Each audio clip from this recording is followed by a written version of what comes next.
মধ্যপ্রাচ্যে ইরান এবং ইসরায়েল ও মার্কিন যুক্তরাষ্ট্রের যুদ্ধের তাপ যে সময় বৃদ্ধি পাচ্ছে, সেই সময়তে আরও একটা বড় খবর বা আপডেট উঠে আসছে সারা পৃথিবীর মানুষের কাছে। লোহিত সাগরের তলদেশ দিয়ে যে অপটিক্যাল ফাইবার ফেলা হয়েছে, যা কিনা সারা পৃথিবী জুড়ে ওই ইন্টারনেট ব্যবস্থাকে সচল রাখার কাজে অন্যতম প্রধান মুখ্য ভূমিকা গ্রহণ করে, সেই অপটিক্যাল ফাইবারের তার বা কেবল এবার কেটে দেওয়ার নাকি উদ্যোগ নেওয়া হচ্ছে বলে খবর উঠে এসেছে। এবং এ খবরও উঠে এসেছে যে ইরান এবং তার সহযোগী ওই হুথি যে মিলিটেন্টস মিলিশিয়া, তারা একসাথে মিলে নাকি এই কাজটা করার প্ল্যানিং করছে। ধরে নেওয়া যায় যদি এই প্ল্যানিংটা সাকসেসফুল করতে পারে, তাহলে ইউরোপ থেকে শুরু করে মার্কিন যুক্তরাষ্ট্র থেকে শুরু করে সমস্ত মধ্যপ্রাচ্যের শুধু নয়, এক্ষেত্রে ভারত সহ একাধিক এই এশিয়ান দেশও তাদের যে ইন্টারনেট ব্যবস্থা, সেই পরিষেবা কিন্তু বিঘ্নিত হবে।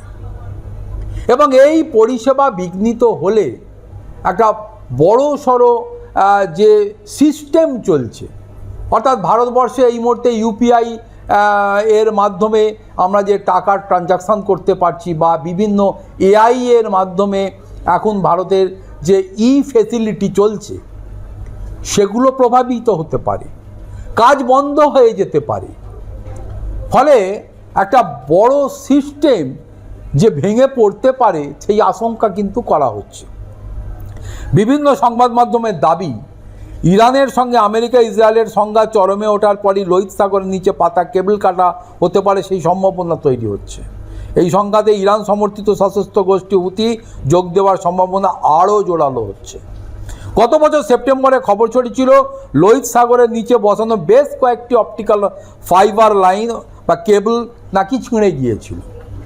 যদিও এই সংক্রান্ত খবরের সত্যতা প্রকাশ না হওয়ার পরেও নাকি এটা দেখা গিয়েছিল পরবর্তীকালে যে ওই সংশ্লিষ্ট এলাকার মধ্যে দিয়ে লোহিত সাগরের নিচে দিয়ে যে কেবল এসেছে, সেই কেবলের গায়ে কাটা বা কাটার চেষ্টা করার ছাপ পাওয়া গেছে। এবং এই নিয়েও বিভিন্ন প্রশ্ন ওঠে, এবং হুথিরা অপটিক ফাইবার কেটে দিয়ে গাজায় হামাস বিরোধী যুদ্ধ বন্ধ করতে ইসরায়েলের ওপর চাপ সৃষ্টি করতে চাইছে বলেও মনে করা হচ্ছিল বিশেষজ্ঞদের পক্ষ থেকে।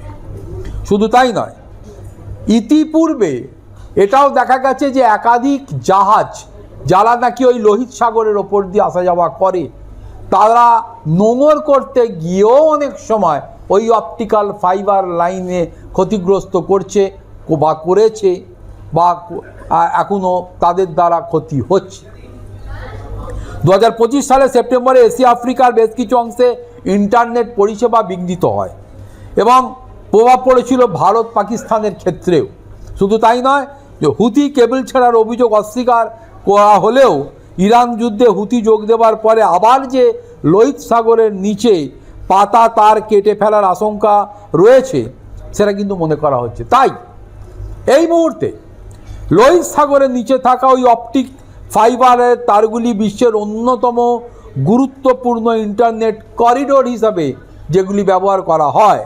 এই অঞ্চল দিয়ে কয়েক ডজন কেবল এশিয়া এবং ইউরোপের মধ্যে যে বিস্তৃত রয়েছে, এই কেবলগুলিতে কোনো সমস্যা দেখা দিলে তার সরাসরি প্রভাব পড়বে মানুষের দৈনন্দিন জীবনে।